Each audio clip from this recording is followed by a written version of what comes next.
Welcome, explorers! Throughout history, there have been whispers of inventions so advanced they shouldn't have existed in their time. Devices that worked with impossible precision, weapons that burned even on water, and machines that seemed to understand the Earth itself. These creations defy logic, standing as proof that our ancestors may have known far more than we give them credit for. What if technology didn't begin in modern times, but was rediscovered after being lost for thousands of years? In this journey, we'll travel deep into the past, through lost empires and forgotten minds, to uncover the truth behind ancient knowledge that refuses to stay buried. Stay till the end. Every secret connects.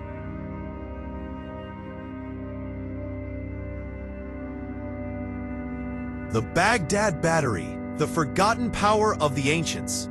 They say electricity was discovered just a few centuries ago. But what if someone, thousands of years before us, had already unlocked that power and then lost it? What if deep in the sands of Mesopotamia, one ancient clay jar could change everything we think we know about human history? Welcome, explorers. Today, we're diving into one of the strangest archaeological mysteries ever found. The Baghdad Battery, an ancient device that might have harnessed electricity long before the modern age. It all begins in the 1930s. In a dusty storeroom of the Baghdad Museum, archaeologist Wilhelm Koenig stumbled upon something that made no sense. It was a small clay jar, about 6 inches tall, sealed at the top with asphalt. Sticking through the asphalt was an iron rod, and inside the jar was a tightly rolled copper cylinder. Between them, just empty space. At first glance, it looked simple, even crude, but the more Koenig examined it, the more it felt deliberate, like a device designed for a purpose. Koenig couldn't shake the thought. He had seen something like this before, but not in history books, in modern science.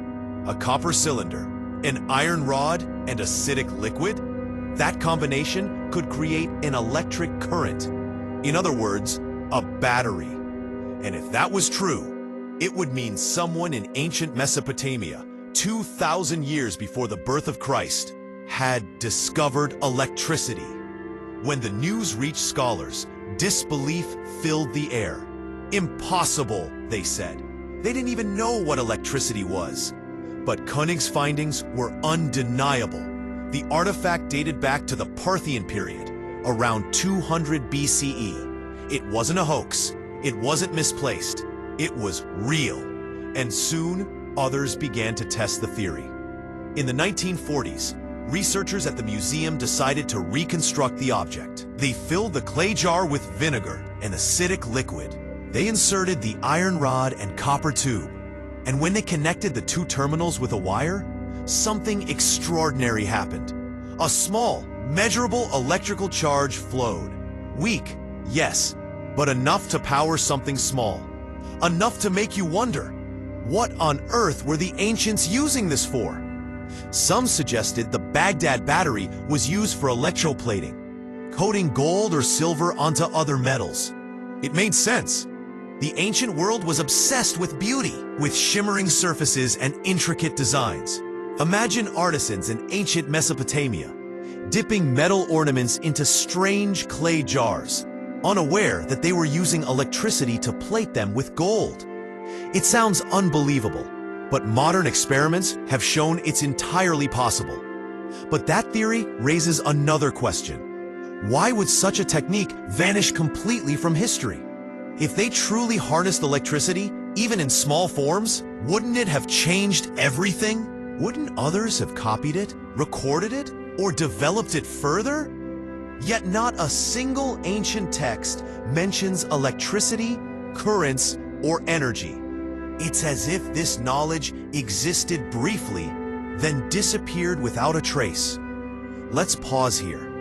Because when you look closer at ancient civilizations around the same era, something strange starts to emerge. The Egyptians built monuments aligned with astronomical precision. The Greeks mastered geometry and mechanics.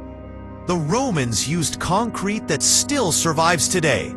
All these cultures achieved things far ahead of their time. Could the Baghdad Battery be part of a much larger pattern? A glimpse into lost ancient technology that came and went like a spark in the dark? When you think about it, electricity isn't complicated in concept. Rubbing amber and fur creates static. Lightning strikes reveal nature's power. Ancient people must have witnessed sparks, shocks, and magnetic forces countless times. Maybe one curious mind, somewhere in old Mesopotamia, decided to capture that mystery in a jar. Maybe it wasn't a grand civilization-wide project. Maybe it was one forgotten genius experimenting in silence. Archaeologists later discovered more jars like it, over a dozen, all similar in shape and size, found near Baghdad in Kujud-Rabu. Each one had the same pattern: clay jar, copper cylinder, iron rod. No writing, no decoration, just functional design. That repetition suggests purpose. It wasn't random. Someone was making these in batches. But for what? Another theory claims the jars weren't for electricity at all. They were used for storing sacred scrolls, holding papyrus soaked in oil, or preserving relics. But if that's true, why the metal components? Why the iron and copper sealed so precisely? No other storage jars from the era have such strange inner structures. It feels mechanical, not ceremonial. Let's look at something else: the materials. Copper and iron don't play well together. When you place them in an acidic solution, one corrodes faster than the other, releasing electrons. That's how a battery works. But that also means that whoever designed it understood, at least intuitively, that these materials reacted in a powerful way. Was it luck or knowledge passed down from somewhere deeper? Now imagine the scene 2,000 years ago.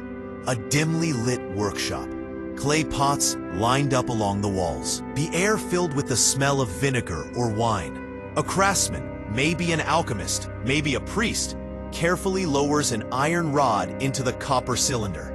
He watches as tiny bubbles rise, the surface shimmering. He doesn't call it electricity. To him, it's the breath of the gods, a force unseen but alive. He touches the metal and feels a sting, the first electric shock in history.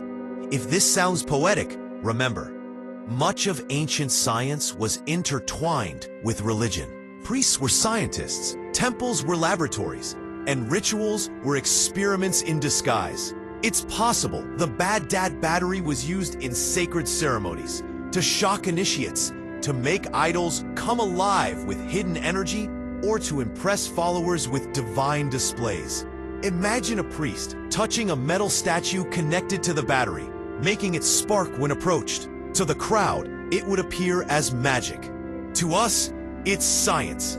Still, not everyone believes. Some experts insist it was a simple storage jar, misinterpreted by modern minds eager for mystery. They argue that without concrete evidence of wires or devices, calling it a battery is speculation.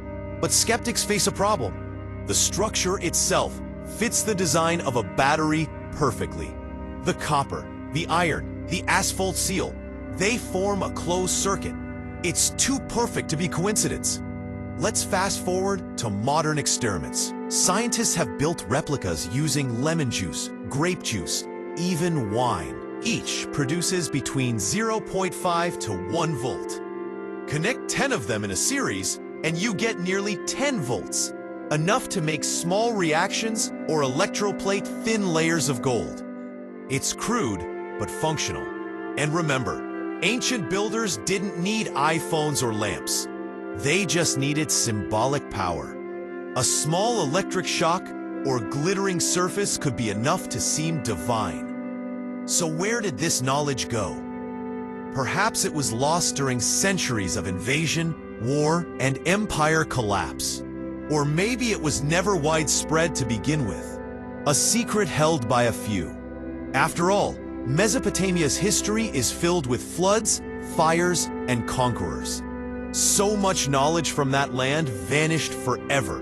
Burned tablets, shattered temples, erased names. Maybe among those ashes lay the instructions for the world's first electric device. But some researchers take this mystery further. They believe the Baghdad battery could have been part of something larger, a forgotten network of energy, or a tool inherited from an even older civilization. Look at other anomalies: the precision stonework of Pumapunku, the magnetic layout of Egyptian pyramids, the mica-lined tunnels of Teotihuacan. Each one hints that ancient people understood energy in ways we barely grasp today. Could these jars have been small components of a larger system? A primitive power grid? Or devices to channel Earth's natural currents? It sounds crazy, but consider this. Modern science confirms that the Earth itself generates electrical fields. Ancient builders often chose sites aligned with magnetic anomalies. Temples, pyramids, and monuments stand where telluric energy is strongest.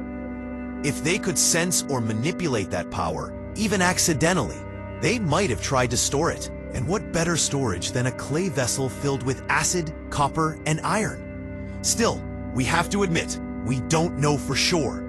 That's what makes the Baghdad battery so haunting. It sits between fact and legend, science and myth. Maybe it was a tool, maybe it was a symbol, maybe both. But its existence alone forces us to rethink what ancient truly means. We like to imagine history as a straight line, from primitive to modern, from darkness to light. But what if it's more like a cycle? What if once, long ago, humanity reached out to touch the same spark we call electricity, and then forgot? In the quiet halls of the Baghdad Museum, where replicas of the battery are displayed, you can feel it, that hum of ancient curiosity. Tourists walk past, unaware that inside those simple jars might lie the memory of our first connection to the invisible power that lights our world today. And even now, scientists continue to test new possibilities. What if these jars could produce stronger currents with different liquids? What if they were arranged in patterns or clusters? Each experiment brings us closer to answers, yet every answer raises new questions. Maybe that's the real purpose of the Baghdad battery. Not to prove that ancient people had electricity, but to remind us how easily knowledge can fade and how fragile discovery truly is. One clay pot, sealed for centuries, holding not just metal and acid, but a message. Curiosity is timeless. And so as we leave the sands of ancient Mesopotamia, one thought lingers. Somewhere in the distant past, someone looked at lightning and thought, what if I could hold that? And maybe, just maybe, they did. Because in the end, history isn't written only in books. It's hidden in artifacts waiting for us to listen. And sometimes, the smallest relics hold the biggest shocks. Greek fire, the lost weapon of the seas. They say the sea remembers everything. The smell of smoke, the echo of screams, the shimmer of fire that once danced on its waves. Centuries ago, sailors spoke of a terrifying weapon, a liquid flame that clung to water, devoured ships, and burned even the bravest men alive. They called it Greek fire.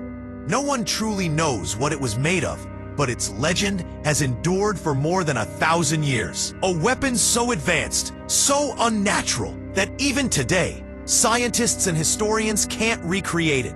It wasn't just a weapon, it was a mystery that defied the laws of nature. The story begins in the 7th century, when the mighty Byzantine Empire was under siege. The empire's heart, Constantinople, now modern Istanbul, faced relentless attacks from the Arabs. Their fleets surrounded the city, ready to crush it once and for all. But then, out of nowhere, the Byzantines unleashed something the world had never seen before. Flames erupted across the water, Fireballs shot from the walls of the city and landed on enemy ships. Sailors tried to douse the flames with buckets of water, but the more they poured, the stronger it burned. The sea itself turned into a burning field of death. Those who saw it described the horror, the smell of pitch and sulfur, the sound of men screaming as molten fire clung to their skin. The weapon worked like magic. The Byzantines turned the tide of war in minutes. Armies that once seemed unstoppable now burned beneath the waves. It was the birth of a legend, a technology so secret it became one of history's greatest guarded mysteries. The recipe for Greek fire was known only to a few. An elite group of engineers chosen by the emperor himself. They were sworn to secrecy, their formulas passed only from master to apprentice. Anyone who tried to steal it or share it outside the empire would face death. Even the people who made it didn't fully understand why it worked so perfectly. They followed rituals, exact mixtures, and precise timings. If even a single detail went wrong, the mixture could explode in their hands. Some historians believe it was made from crude oil or naphtha mixed with quicklime, resin, and sulfur. Others say it was something far more complex. Perhaps an early form of chemical warfare that used compounds lost to time. What made it truly terrifying was that it could ignite on water. Think about that. Fire that burns on water. Even today, that seems impossible. But Byzantine accounts are consistent. Once it touched the surface, the flames danced and spread like a living creature. The weapon was often projected through special bronze tubes mounted on ships. Like ancient flamethrowers, engineers pumped the mixture under pressure and expelled it through nozzles, creating streams of fire that could travel several meters before engulfing enemy vessels. In other cases, clay grenades filled with the mixture were catapulted at ships or walls. The effect was devastating. Enemy fleets would panic at the first sight of Byzantine ships bearing the fire throwers. Many simply turned back rather than face them. This single invention protected the Byzantine Empire for centuries. It turned Constantinople into a fortress no navy could conquer. And then, the secret vanished. As centuries passed, the empire weakened. Invaders came and went. Libraries burned. Scrolls were lost. The last of the engineers died, taking the knowledge with them. By the time the Ottomans finally captured Constantinople in 1453, the formula was already gone, and the world would never see it again. But here's the strangest part. In all these centuries, no one has ever been able to replicate Greek fire. Scientists have tried countless times. They've mixed all possible combinations of known ancient chemicals. Some got close, producing sticky flames or burning oils, but none could match the descriptions of fire that ignites upon water and cannot be extinguished. What's even more puzzling is how advanced the engineering was for that time. The Byzantines built pressurized bronze tubes, siphons, and handheld projectors capable of spewing flames. Technology that should not have existed in the 7th century. It's as if someone from a far more advanced civilization handed them the blueprints. Could Greek fire have been a rediscovered technology from an older, forgotten civilization? Some ancient astronaut theorists believe so. They argue that this weapon's chemistry was beyond human knowledge of the era, a remnant of something lost after global catastrophes like the fall of Atlantis.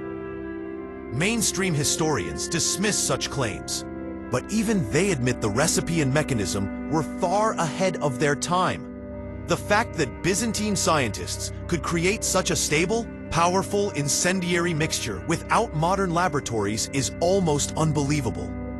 Ancient manuscripts from Arabic and Latin sources describe battles with terrifying precision.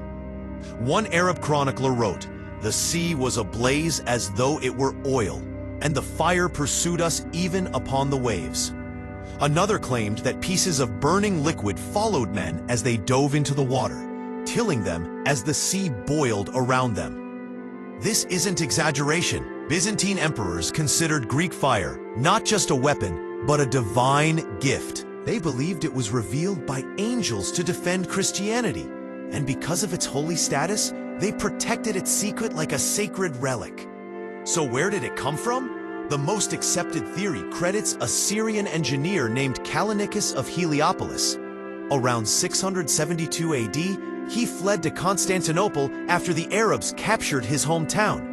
He reportedly offered Emperor Constantine IV a new invention that could change naval warfare forever. After testing it, the emperor was stunned. The weapon worked exactly as promised. Callinicus was richly rewarded, and the empire began producing Greek fire in secret facilities. But even if Callinicus invented it, where did he learn it from? Some suggest he discovered fragments of older alchemical texts or inherited knowledge from ancient Egyptian or Persian fire mixtures. Others think he stumbled upon a unique reaction by accident, an accidental genius of chemistry. What's more interesting is that even within the Byzantine Empire, Greek fire evolved. Over time, they developed portable versions, handheld siphons for land battles, and even prototypes that might have functioned like early flamethrowers. Some accounts mention small vessels carrying the fire mixture in sealed containers, ready to be broken upon impact. Imagine being a soldier in that era. You're at sea, surrounded by darkness, and suddenly the enemy ship spits a river of blazing liquid that lights up the night sky. The sound of fire roaring louder than thunder, reflecting off the waves and turning the sea into hell itself. No wonder the enemies called it the Sea Dragon. In modern times, military scientists have studied possible analogs. Some forms of modern napalm and white phosphorus mimic its described effects, but even they don't burn quite the same way. Greek fire, according to ancient witnesses, could not be put out with water, only with sand, vinegar, or urine. That strange detail matches no known mixture today. That fact alone makes it feel almost alien. Maybe it was just lost knowledge. Maybe it was divine inspiration. Or maybe, just maybe, it was something more. A piece of technology too dangerous to survive history, too mysterious to be reborn. Whatever the truth, Greek fire changed the course of the medieval world. Without it, the Byzantine Empire might have fallen centuries earlier. And had that happened, the course of European history and perhaps the entire world might look completely different. Even now, when archaeologists explore shipwrecks from the Byzantine era, they sometimes find strange bronze tubes and sealed amphorae whose contents are still a mystery. None have ever yielded a clue to the real formula. And that's what makes Greek fire so haunting. Not just the destruction it caused, but the silence that followed. How could something so powerful vanish so completely? How could no record, no note, no fragment survive? It's as if history itself wanted to bury the secret. Today, in museums and documentaries, you'll see artists' recreations, tubes mounted on ships, fire spewing over the waves, sailors diving in terror. But behind those images lies something deeper, a question about how much ancient knowledge we've truly lost. Because if Greek fire could be created over 1,000 years ago, what else might have existed that we still haven't rediscovered? It's a chilling reminder that not all progress moves forward. Sometimes the ancients knew things we've forgotten, and their secrets still smolder in the ashes of history. So next time you see the sea's calm surface reflecting sunlight, remember, once that same sea burned with a fire no water could quench. And somewhere in the dust of forgotten scrolls, the formula might still be waiting, a whisper of the past that refuses to die. The ancient Chinese earthquake detector, a device centuries ahead of its time. In the year 132 AD, during the Han Dynasty, the great Chinese polymath Zhang Heng created something that left historians and scientists in awe even centuries later. a device that could detect earthquakes from hundreds of miles away, long before modern seismographs ever existed. This device, known as the Hofeng Didongyi, wasn't powered by electricity or computers. Instead, it used pure mechanical genius, proving that ancient civilizations had a far deeper understanding of natural forces than we often imagine. The detector looked like a large bronze urn, nearly 6 feet tall, with 8 dragon heads positioned around its sides. Beneath each dragon's mouth sat a small bronze toad, ready to catch a ball that would fall from above. The brilliance of this invention lay in its simplicity. When an earthquake occurred, a hidden mechanism inside would cause one of the dragons to drop a bronze ball into the mouth of the corresponding toad, indicating the direction of the tremor. What's fascinating is that the device worked. Records say that once, a dragon released its ball even though no shaking was felt in the city of Luoyang. Skeptics dismissed it as an error, but days later, news arrived that an earthquake had struck several hundred miles away in the region the dragon had pointed to. The world had just witnessed the first remote earthquake detection in history. No one fully understands how Zhang Heng's mechanism worked. The inner components were lost through time, and only ancient texts describe its operation. Many scholars believe that a central pendulum, delicately balanced, reacted to ground vibrations. When even the slightest tremor occurred, the pendulum would shift, triggering levers connected to the dragon heads. Others argue it might have used weighted rods or mercury-based sensors to amplify motion. What's mind-blowing is how accurate it was, considering the technology of that era. Western scientists didn't build anything similar until almost 1,700 years later. How could a civilization without modern mathematics or electronics detect something so subtle as the movement of tectonic plates? Was it pure engineering brilliance, or knowledge passed down from even more ancient sources? Some researchers have pointed out similarities between Zhang Heng's design and certain mechanisms found in ancient Greece and the Middle East, suggesting a possibility of shared global knowledge long before we believed global communication existed. Could the same mysterious network of knowledge that built the Antikythera mechanism in Greece have somehow influenced Chinese scientists too? Others, however, think the Chinese achieved it entirely on their own. After all, ancient China was far ahead of its time in many scientific fields: astronomy, metallurgy, and engineering. They were mapping stars, inventing paper, and building vast hydraulic systems. Zhang Heng himself was a master astronomer and mathematician. His understanding of the Earth's movement might have given him the insight to design such a machine. Imagine standing in the emperor's court as this massive bronze urn sits quietly in the center of the hall.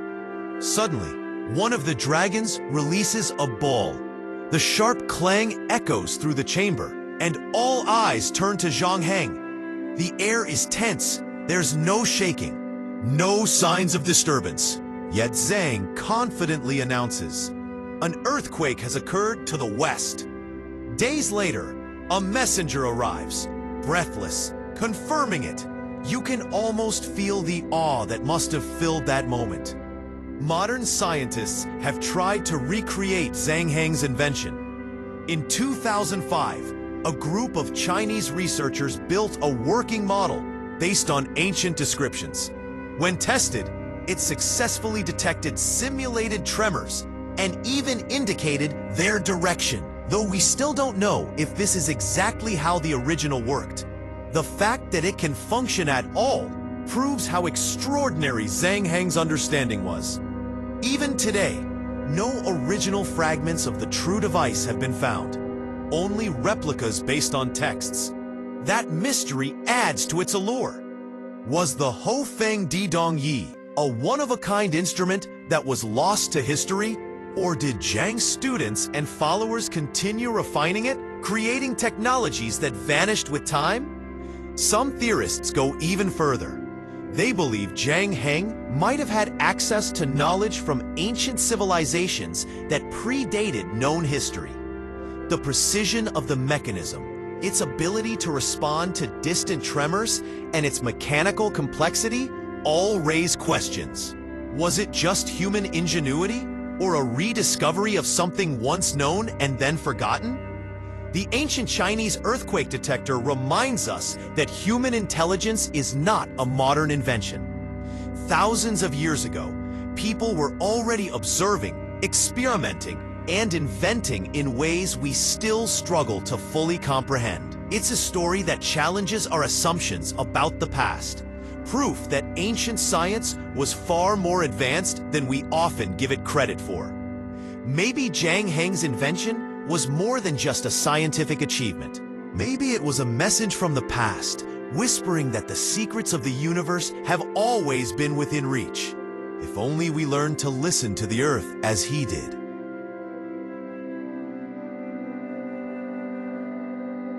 So, explorers, after hearing these ancient breakthroughs, one question remains: how much of history have we truly uncovered? Were these inventions born from genius minds ahead of their time? Or were they remnants of knowledge passed down from something even older, something we've long forgotten? Tell me in the comments, which mystery amazed you the most? The ancient energy, the unstoppable weapon, or the machine that could sense the Earth's heartbeat? I'd love to hear your theory. Don't forget to like, share, and subscribe for more journeys into the unknown, because the past still holds secrets waiting to be rediscovered. Until next time, keep exploring and never stop questioning what history tells you.